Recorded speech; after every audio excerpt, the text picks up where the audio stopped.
Second attempt at this video. God, I hope it saves this time. I really enjoyed the course. It was really good. I'm really pleased that I did it and that took the time to relearn some of this stuff. I think when you've been in practice for a long time, you tend to get this impression that you know everything, and then you embark on a course like this and take quite a bit from it. I think with the ethical frameworks, in the beginning, I think what I really got out of that was that the law and the code of ethics is simply a base where we start, but you really have to apply your own ethical and moral compass to get the most out of what we do for people. And so it was not enough just simply to have a code of ethics, but it is really more about how we decide to live by that. I've thought that virtue ethics and the idea of practicing ethics was by far the best approach. I think that we will at times get faced with ethical dilemmas, and the rehearsal of how we might stand up and behave was a far better scenario than simply being unprepared for it. I definitely think that the deontological approach or the utilitarian approach weren't in of themselves enough to either have rules or, the greater good sort of outcome.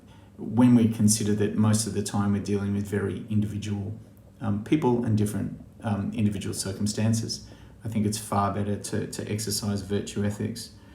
In terms of professional awareness, I think it was really important that we understood and went through the code of ethics, the laws that surround us, that we need to apply to our client circumstances in the way that we behave, as much as it is the laws that we understand and the legislation that helps our clients. We also understand that we need to be aware of their right to privacy and other things that's equally as important. I think with all of that, I really enjoyed the giving voice to values component as well, that we really gave you a wonderful framework for being able to think through how you might deal with ethical dilemmas and problems in a real setting. Because really what happens is you have a client or a colleague, a staff member who might come to you with an ethical problem, and you're here to help, not just to dictate to people what they've done wrong or that their thinking is unethical and that there should be a consequence to it. What you're really trying to do is shape and frame the scenario and the message to get people to act and behave ethically. The great example of the person that wants you to get more money out of super by lying about the fact that he's retiring. I think it's better to say, well, what are your goals?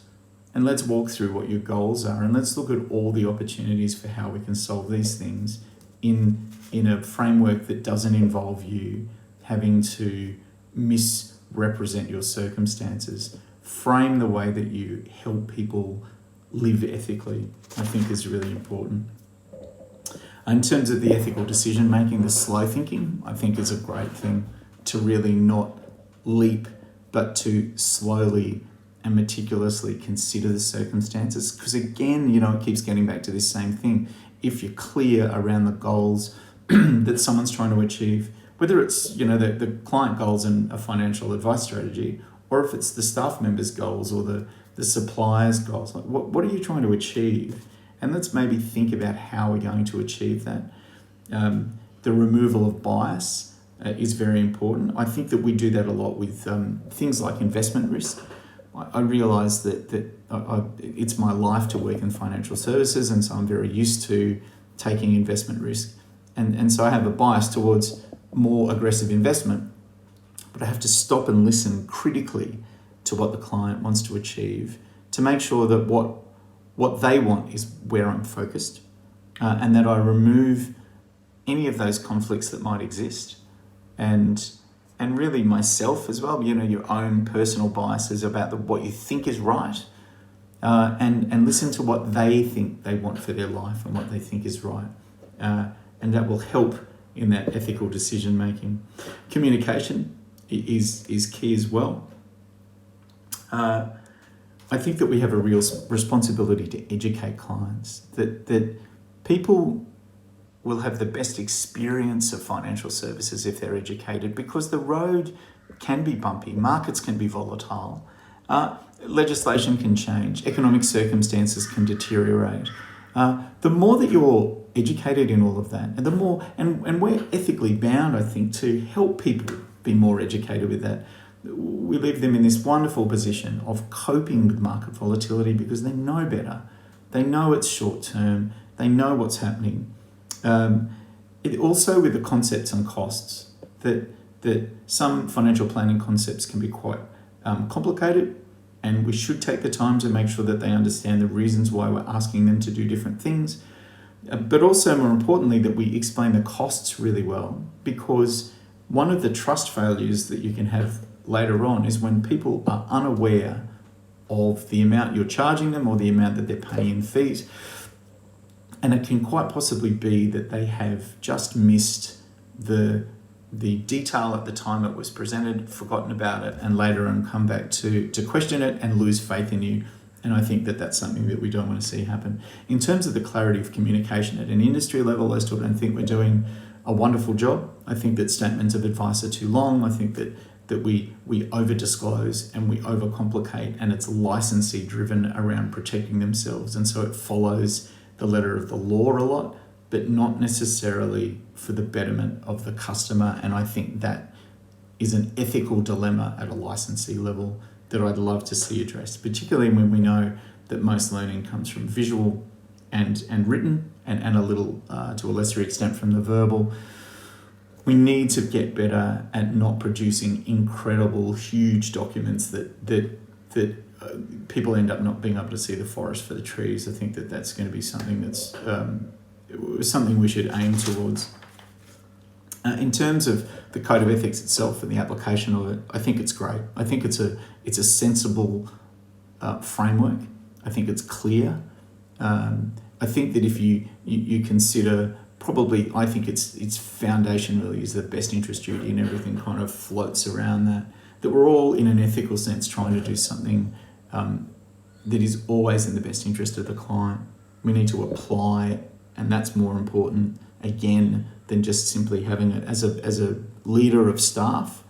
I think giving them the fascia Code of Ethics is not enough. And again, this last section, 6 and 7, was really not only around the code and its application, but also leadership. And I think those two things are intertwined, that we need to make sure that we embed the minimum legislative and fascia Code of Ethics requirements in, but that we teach and lead the moral and ethical manner in which people should behave towards each other in the workplace, towards their customer, in the way that they communicate, and in the way that they interact. And I think it's that staff and client interaction that's so important.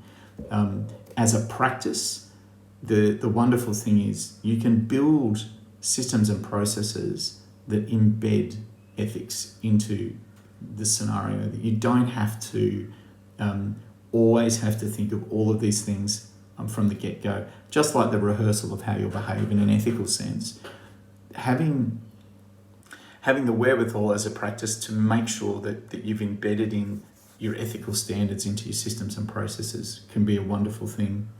Mentorship is critical, and I think we have been so under the pressure in terms of time that it's difficult to find the opportunity to mentor people, and I think now that's become my quest over the next few years, to spend more time with the staff, helping them understand how they apply this kind of framework. And lastly, the sort of the environmental and social aspects of investing themselves, that we can, if we choose, help clients direct money in a positive way in society, and that has a positive effect on society. I think that's a noble thing, and something that a financial services industry professional can focus on.